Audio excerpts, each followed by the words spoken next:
கங்கை மடாலய தளபதியே வருக, மடத்தின் பிரதிநிதியே வருக, புகனின் அதிபதியே வருக என்று சொல்லி உங்களை அழைக்கின்றேன். அமருக. அதாவது இப்ப 2 ஆறு பார்த்தோம். முதல் ஆறு கங்கையா ஓடிச்சு, 2வது ஆறு நம்ம காவிரியா ஓடிச்சு, 3வது ஒரு ஆறு வந்துக்குதுங்க, குதானந்தன் என்ற ஆறு எழுத்து. கு க ந இன் த இன் என்ற ஆறு எழுத்து. விக்ன விநாயக மூர்த்திக்கு समस्त देवता मूर्ति की, इष्ट देवता मूर्ति की जय, कुल देवता मूर्ति की जय. समस्त अडियार्गल दिव्य तिरुमलरडिगले शरणम अनेक शरणम. वाग्देवी माता की जय. चिदंबरम वाक्सी सभेशनुक्की हरोहर, शैव सिद्धांत नायकनुक्की हरोहर, அறுபடை வீடுடைய ஆறுமுகாண்டலுக்கு ஹரோஹர.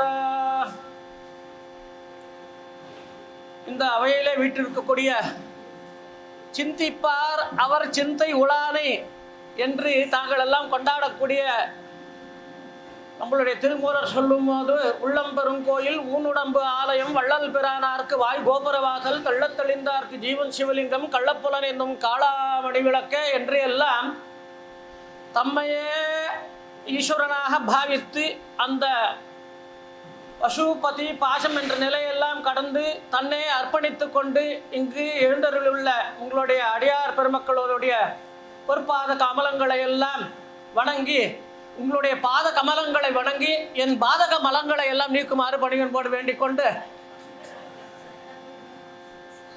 இப்போது எனக்கு கொடுக்கப்பட்ட இருக்கக்கூடிய தலைப்பானது அற்புத அருணகிரியார் வாக்கில் அற்புத அருளுரைகள் என்ற தலைப்பு. அது சற்று யோசித்து பேச வேண்டிய இது. ஏதோ கண்ட இடமெல்லாம் பேசிவிடலாம், இதெல்லாம் இறைவனை கண்ட இடம். அதனால் நம்ம பார்த்து பேச வேண்டியதாக இருக்குது. இதுதான் ஏதோ சொல்லுகின்ற வாக்கு, சொல்லை கின்ற வாக்கு, சொல்கின்ற வாக்கு, கின்ற வாக்கு. நம்ம சொன்னால் ஒன்று அர்த்தம் சொல்லி இது இப்படி சொல்லு இப்படி சொல்லுங்கிறது சொல்லுகின்ற வாக்கு, சொல்கின்ற வாக்கு, சொல்கின்ற வாக்கு. அப்படி இருக்கக்கூடிய சூழ்நிலையில் அந்த குருவையே காப்பாக வைத்து அந்த வாக் தேவதையை நாக்கிலிருந்து இந்த பெரிய தலைப்பிலிருந்து பேசும்படியாக பணிவோடு வேண்டிக் கொள்கிறேன். என்னோட முயற்சி எப்பேற்பட்டதாக எனக்கு தோன்றுகிறது என்றால், ஒரு அப்பா ஒரு பாசத்தின் காரணமாக ஒரு சிறு பிள்ளையிடம், தன்னுடைய பிள்ளையிடம் ஒரு பிளாஸ்டிக் ஹெலிகாப்டர் இதை ஒன்று வாங்கி கொடுத்தாராம். அவன் திருகி போயிட்டு வருதுன்னு அதை சுற்றிண்டது பின்னாடியே சுற்றிண்டா.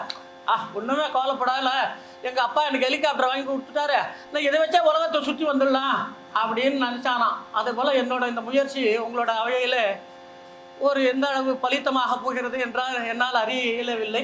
இருந்தாலும் அருணகிரியார் வாக்கில் சொல்லாத தொடாத விஷயங்களே கிடையவே கிடையாது. இப்பொழுது இந்த கால நேர வர்த்தமானங்களை கருதி சுருங்க சொல்லி விளங்க வைக்க வேண்டியது உபன்யாசகர்களிலிருந்து சொற்பொழிவு ஆற்றுவோர்களுக்குண்டான கடமை. என்னென்னா எல்லாருக்கும் இப்போ வந்து பசி நேரம். ஆனால் இந்த பசியெல்லாம் இல்லாமல் ஊழ்வினை பசியை போக்குவதற்காக தாங்கள் எல்லாம் எழுந்தருளீர்கள். அப்போது நூலாசிரியரை பற்றி ஒரு 2 நிமிஷம் தெரிஞ்சுப்போம். எல்லாருக்கும் தெரியும், அருணகிரிநாதர் திருவண்ணாமலையில் பிறந்தார், அப்புறம் முத்தைங்கிற அப்பா அம்மா இருந்தால், அப்புறமா தமக்கையார், அதெல்லாம் ஒரு சரித்திரமான ஒரு விதமான சரித்திரம் பேசுகின்றது.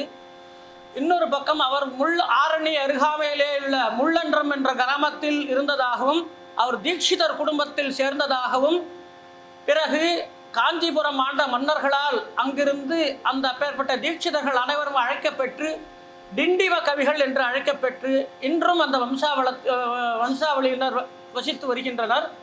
உதாரணமாக நம்மளுடைய சாமியார் மடம் என்று சொல்லக்கூடிய அசோக் நகர் பக்கத்தில் ஒரு கருமாரியம்மன் கோயில் இருக்குது.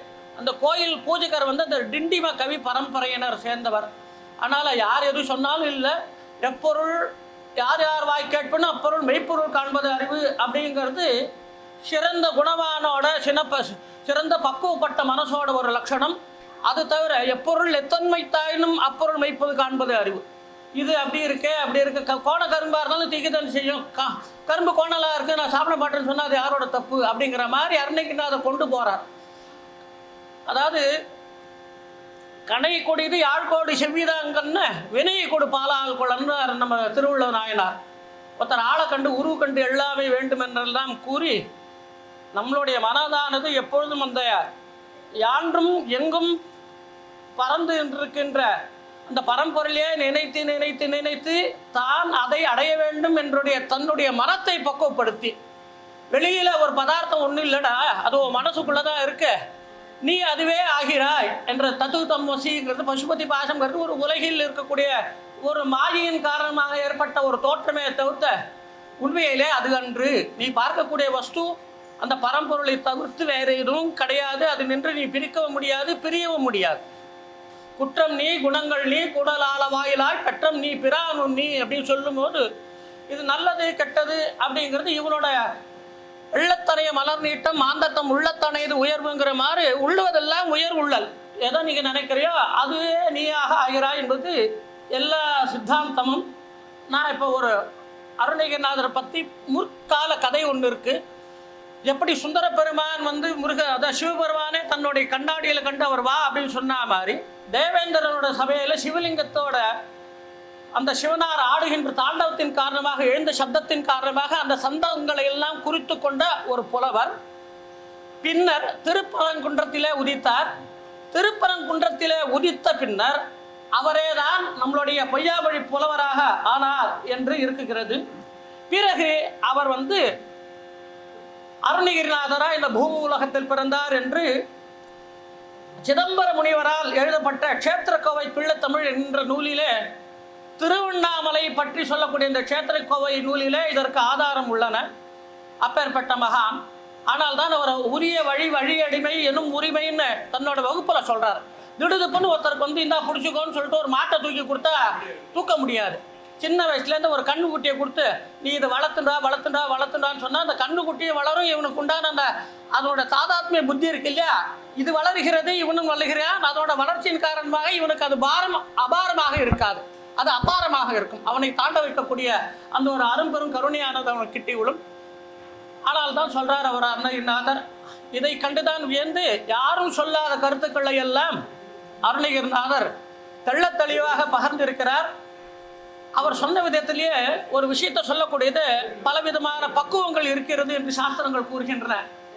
ஒரு திராட்சை பழத்தை எடுத்து உடனே சாப்பிடலாம், வாழைப்பழத்தை உரிச்சு சாப்பிடலாம், தேங்காயை உரிச்சு சாப்பிடணும், பழம்பழத்தை வெட்டி சாப்பிடணும். அதை விட பலாப்பழத்தை கொடுத்தல் வச்சுங்க அப்பன் சடையன் ஆத்தாள் சடைச்சி அதன் பிள்ளையோ சக்கரை குட்டின்னு அதுக்கு ஒரு பழமொழி சொல்லுவாங்க. அது மாதிரி விடுகதையில் சொல்லும்போது ஒவ்வொன்றுத்துக்கும் ஒவ்வொன்று ஆராய்ச்சி இந்த ஜீவனுடைய பக்குவமானது எந்த நிலையிலே இருக்கின்றதோ அதற்கு ஏற்றார் போல் அவனுக்கு அந்த அர்த்தமானது அவனுக்கு சித்திக்க துவங்கும். அது இவனுடைய பிரேமை என்று சொல்லக்கூடிய பக்தியோ குருவிடன் பால் இருக்கக்கூடிய பக்தியோ அப்படின்னு சொல்ல ஆரம்பித்தவர்.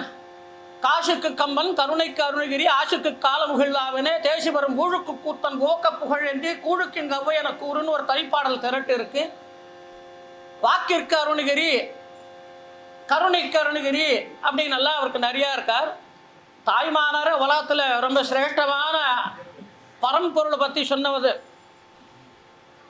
அங்கிங்கனாதபடி எங்கும் பிரகாசமாய் ஆனந்த பூர்த்தியாகி அருள் நிறைந்தது எதுன்னு கேட்டு அந்த பரபிரம்மத்தை தாண்டி தத்துவம் கடந்த நிலையும் சொல்லி எல்லாம் சொல்லக்கூடிய அப்பேற்பட்டவர் அருணகிரிநாதர் பார்த்து, ஐயா அருணகிரி அப்பா உன்னை போல மெய்யாக ஓர் சொல் விளம்பினர் யார், வையகத்தார் சாற்ற அரிது என்று ஏசற்றார் தன்னனையாய் முக்கணந்தை நாள் திசைக்கும் கை காட்டினான் என்று சொல்லி கூறி அவருடைய அருமை பெருமைகள் எல்லாம் கூறி அவர் கிளியான ரூபத்திலே அனுபூதி கூறியதற்கு நன்றி கூறுமாறு போலே கந்தர் அனுபூதி பெற்று கந்தர் அனுபூதி சொன்ன எந்தை அருள் நாடி இருக்கும் நாள் என்னாளோ அப்படிங்கிறது அறிவை அறிவதுவே ஆகும் பொருள் என்று உறுதி சொன்ன உண்மையினை ஓதும் நாள் என்னாளோன்னு தன்னோட பாட்டில் பாடி அங்கலாய்க்கிறார். ஒரு விதத்தில் மரியாதை கொடுக்கிறார். இதையும் பாம்பன் சுவாமிகள் அருவமும் உருவமாகி அனாதியாய் பலவாய் ஒன்றாய் பிரமமாய் நின்ற ஜோதி பிழம்பதோர் மேனியாகி அது ஓர் மேனியாகி கருணைக்கு ஒரு முகங்கள் இல்ல, அது இல்ல, அருவம் ஒரு நான்காகி உருவம் ஒரு நான்காகி அரை இரண்டும் மருவி உள்ள உருவரும் ஒன்றாகி முத்திரமும் வழுத்தவன்னா பெருவெளிக்கும் அப்பாலாய் உள்ள பொருள் ஈதனவே, உள்ள பொருள் ஈதனவே, உள்ள பொருள் ஈதனவே அப்படின்னு சேயோன் ஒருவனையே புகழ்ந்த அருள் அருணகிரி சேவடி போதுளத்துள் வைப்பாங்கிறது சொல்றார். அருவம் ஒரு நான்காகி உருவம் ஒரு நான்காகி அரை இரண்டும் மருவி உள்ள உருவருவும் ஒன்றாகி முத்திரமும் எழுத்தவன்னா பெருவெளிக்கும் அப்பாலாய் உள்ள பொருள் ஈதென்ற பெரிதும் சேயோன் ஒருவனையே புகழ்ந்த அருள் அருணகிரி சேவடி போது உளத்துள் வைப்பாம். சேயோன் ஒருவனையே புகழ்ந்த, ஒருவன்னா ஒப்பற்றவன், அங்கதான் அங்க பொடி வச்சிருக்காரு எல்லாமே விஷயத்த. ஒருவன்னா ஒப்பற்றவன், அவனுக்கு நிகரானவன் யாரும் கிடையாது அப்படின்னா என்ன அர்த்தம்? அவனை தவிர்த்து வேறொரு பரவஸ்துவும் கிடையாது, பிற வஸ்துவும் கிடையாது.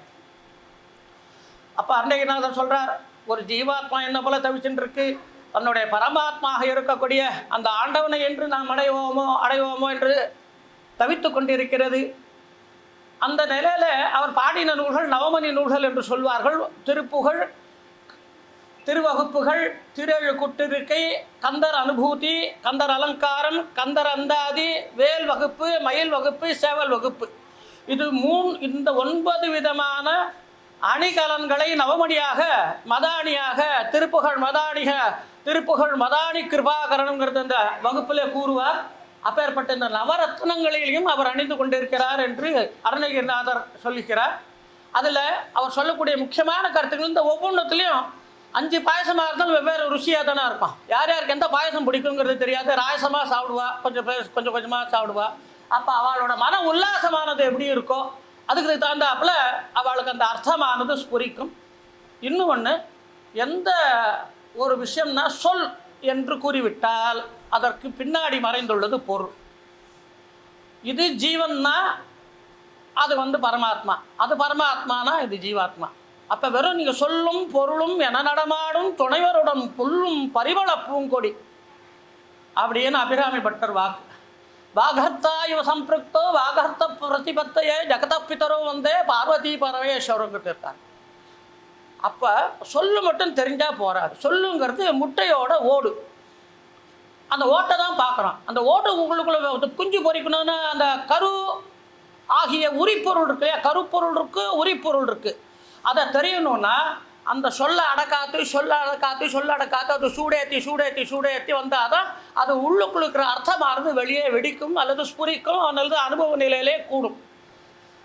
ஆனால் தான் அழித்து பிறக்க ஒட்ட அயில் வேலம் கவியை எழுத்து பிழை அற கற்கின்றி அன்பால் எழுத்து பிழை அற கற்கின்றீர் எரிமூண்டது என்ன கழுத்தில் சுருக்கிட்டு இழுப்பதென்றோ கவி கற்கின்றதே. பாட்டை பாடுறது கற்றுக்கிறதுங்கிறது அவ்வளோ சுலபமானது கிடையாது. கவி கற்கின்றது அதை விட ரொம்ப கஷ்டம். அதுக்கு பூர்வஜன்ம கவித்துவ பீஜகா பூர்வஜன்ம சம்ஸ்காரகான்னு மம்பட்ட பட்டங்கிறது ஒரு வடநாட்டு பெரிய காவிய நூல்களை எல்லாம் ஆராய்ந்து எழுதின காவிய பிரகாசம் என்கின்ற நூலினை இயற்றியவர். அவர் சொல்கிறார், கவித்துவ பீஜம் தெரிஞ்சுக்கணும்னு சொன்னான்னா அவனுக்கு அந்த பூர்வஜன்ம சுக்கிருத்தமானது அவனுடைய அந்த டிஎன்ஏலே இருக்கணும், ஆர்என்ஏலே இருக்கணும் அப்படிங்கிறது சாஸ்திர சித்தாந்தம். அப்போ ஒரு பொருளை தெரிஞ்சுக்கணும், ஒரு பதத்தை பற்றி அர்த்தம் தெரிஞ்சுக்கணுன்னா பதத்தே உருகி நின் பாதத்திலே மனம் பற்றினார். பதம்னா இங்கே மந்திரம்னு அர்த்தம், சொல்லுன்னு அர்த்தம். பதத்தை அறிஞ்சாதான் பாதத்தை முடிக்கும். பதத்தே உருகி பாதத்திலே மனம் பற்றி உன்றன் இதத்தே அப்படிங்கிற சொல்கிறார் இந்த அபிராமி பட்டு. நான் சுருக்க ஆரம்பத்தை மட்டும் சொல்லி முடிக்கிறேன். அப்பேற்பட்ட நிலையில் சொல்லு மட்டும் இருந்தால் போராது, அதுக்கு உண்டான அர்த்தமானது அவனுக்கு ஸ்புரிக்கணும். அதற்கு ஒரு குரு தேவை. அதற்கு அவன் என்ன பண்ணணுமோ அந்த ஜீவாத்மா தீர்த்தமலை திருப்புகழை சொல்கிறார். காலையில் எழுந்து உன்னாமமே மொழிந்து காதல் உமை மைந்த எனவோதி காலமும் உணர்ந்து ஞான ஒளி கண்கள் காண அருள் என்று பெறுவேனோ அப்படின்னு காலை எழுந்த உடனே அந்த ஜீவாத்மாக்கு இவ்வளோ தாகம் இருக்கணுமா. அந்த பரம்பொருளாகி இருக்கக்கூடிய தனது பரமாத்மாவை அடைய வேண்டும் இந்த நாயக்கி பாவத்தோட அது எப்போதும் அந்த தட்சிணாமூர்த்தி ஸ்லோகத்தை சொல்கிறாப்புல அஷ்டகத்தில் எஸ்ஐவ ஸ்புரணம்னு சொல்வா. அதுக்கு தைலதாரைன்னு பேர். அந்த தைலதாரையாக நினச்சிட்டே இருக்கணுமா. இதே தான் நம்மளுடைய சுந்தரமூர்த்தி சுவாமிகள் மேலே விதியின் பயன விரவார் புறமோன்றி செய்தாய் காலை எழுந்து தொழுவார் தங்கள் கவலை களைவாய் கரை கண்டா மாலை மதியே மலை மேல் மருந்தே மரவேன் நடியேன் வயல் சூழ்ந்த ஆலை பழக்கணித்தச்சூர் ஆலக்கோயில் அம்மானே. அது கோயிலில் பல விதங்கள் இருக்கு. ஒன்று பதத்துக்கு சொன்னால் அதுக்கு ஒரு ஆலக்கோயில் மாடக்கோயில்னா ஒரு 7 விதமான கோயில் வகைகள் எல்லாம் இருக்கின்றன. அப்படி ஆரம்பித்து இருக்கும்போது சுவாமி சுவாமி அப்படிங்கிறத போது அவர் சொல்கிறாராம் அந்த ஜீவாத்மா கிட்ட, நீ மட்டும் தனியாக புலம்பாதடா, உனக்கு ஒன்று நீ தனியாக இருந்தால் உனக்கு ஒன்றுமே மனசில் ஒன்றும் தோணாது. இன்னது செய்யலாமா என்னது செய்யலாமான்னு தெரியாது. ஆனால் இந்த மாதிரி இருக்கக்கூடிய இந்த அரிய பெரிய சபையோருடன் நீ சேர்ந்துட்டான்னு வச்சுக்கோய, உனக்கு எந்த விதமான கடினமான கண்டுபடி பிடிச்சிக்க கூடாது. கொள்ளினும் நல்ல குருவினை கொள்ளுக உள்ள உடல் பொருள் ஆவி உடனீகன்னு சொன்னார். அதுக்கப்புறம் சந்தேகப்படக்கூடாது. அப்புறம் யாரோ ஒருத்தர் கண்டே பிடிச்சிட்டு குருட்டினை நீக்கும் குருவினை கொள்ளார் குருட்டினை நீக்கா குருவினை கொள்வார் குருடும் குருட்டாட்டம் ஆடி குருடும் குழி விழுமாறேன்னு திருமூலத்தில் ஆடித்தனமாக சொல்கிறார். செலக்ட் பண்ணுறச்சே எண்ணி துணிக கர்மம் துணிந்த பின் எண்ணும் என்பது இருக்கு. அப்போ குரு தப்பு செய்வாரா தப்பு செய்ய மாட்டான்னு உன்னோட ரேஞ்சில் நீ அதை அளவை நீ அளவிட முடியாது. அதனால் டோட்டல் சரண்டர் தான் எல்லாமே. 2 கை தூக்கிட வேண்டியதான்.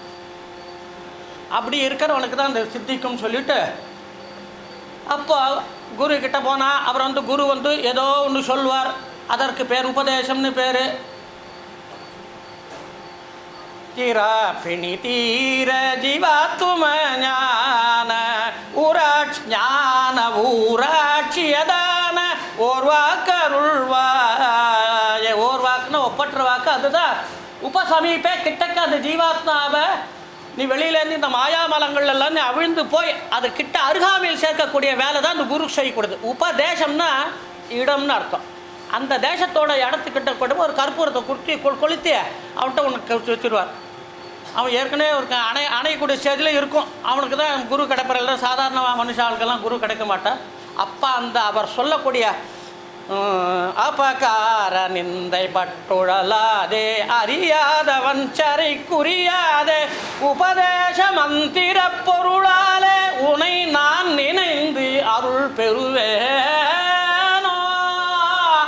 பொருளாலே நினைந்து தேச பொருளாலே உபதேச பொருளாலே நினைந்து உன் அருள் பெறுவேனோ. ஏன்னா நம்மளோட முயற்சியில் எதுவும் நடக்கிறதுங்கிறது ஒன்றும் கிடையாது. அவனன்றி ஓரளவும் அசையாது. அப்படி நினச்சானா அவனோட அறியாமை அது அறிய வைக்கக்கூடியது அந்த கலியோட பிரசித்தி, அந்த மாயையோட ஒரு விசேஷம். ஏன்னா அவ்வளோ சீக்கிரமாக அந்த கோட்டை தாண்ட விடாது அவனை. அப்போ அதையும் மீறி அவர் கொடுத்த அந்த உபதேசியமாக மந்திரத்தை இருக்கு இல்லையா, அப்போ அவர் என்ன பண்ணுறார், ஜபமாலை தந்த சர்க்குருநாத. ஜபமாலைன்னா மாலை அப்படின்னு இல்லை, ஜபம் பண்ணும் முறைன்னு அர்த்தம். ஜபமாலையும் கொடுக்கலாம், கையில் வச்சு எண்ணலாம். ஒரு மணி நேரத்துக்கு இவ்வளோன்னு சொல்லலாம். டு ஷம் அப்படிங்கிறது சொல்கிறா. இப்போ நீங்கள் சொன்ன இல்லை, A to Z Z to A. அண்ணா சொன்னார் திருமூலத்தை தலைகீழ பண்ணுறதுங்கிறதெல்லாம் அந்த 108 கணக்கில் வரும். அம்மா மிம்மி மும் வெய் மை மோ மம்ம கங்கன் சன் சன் ஜன் டன் டன் டன் டன் தம் தம் தம் தம் பம் பம் பம் பம் எம் ரம் லம் வம் சம் சம் ஹம் ஹம் லம் ஷம். இதுதான் மூல மொத்தத்தில் அகர முதலன வரிசை 51 அக்ஷரமும் இதுதான். இதனோட மூல வடிவு தான் அது குருநாதர் உபதேசம் பண்ணுவார். அதை புரிஞ்சுட்டு அப்போ என்ன ஆரம்பிக்கும்னா சிந்திக்க ஆரம்பிக்கும். அதை தான் அருணகிரிநாதர் சுட்டி காட்டார். சிந்திக்கிலேன் இன்று சேவிக்கிலேயேன் தண்டை சிற்றடியை வந்திக்கிலேயேன் ஒன்றும் வட்டியிலன் மயில்வாகனனை சந்திக்கிலேயேன் பொய்யை நிந்திக்கிலன் உண்மை சாதிக்கிலேன் புந்திக்கிலேசமும் காயக்கிலேசமும் போக்குதற்கே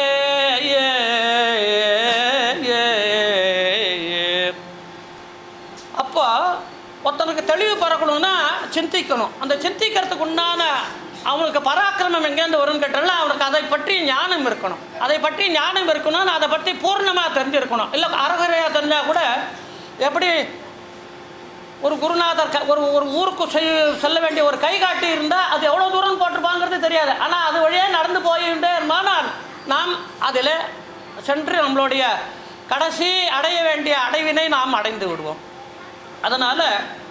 அதனால்தான் திருமூலர் சொன்னார், குருவை கூட நீ நினச்சிப்பார், வந்திருக்கிறவர் குரு கிடையாது, அவர் பாஞ்ச பௌதிக சரீரமாக இருக்கக்கூடிய கர்மேந்திரிய ஞானேந்திரங்களை உடையவர் கிடையாது, அவர் ஒன்று விட பரவஸ்து, அது கல் விக்கிரகம். கல் விக்கிரகம்னு நினைக்காத. ஆனால் அந்த கல் விக்கிரகம் தான் கல் விக்கிரகமாக அங்கே வந்திருக்கு.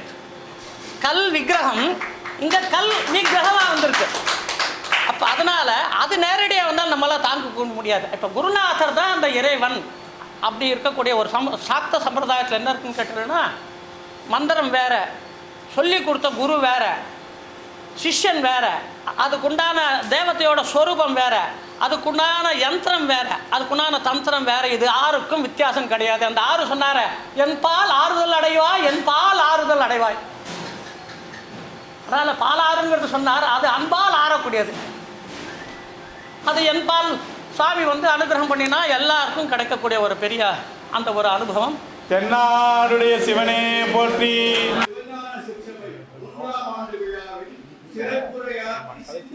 சிந்திக்க வைத்த சிவ திரு குகானந்தன் அவர்களுக்கு திருப்புகழ்ச்சுடர் வாமை என்ற விருது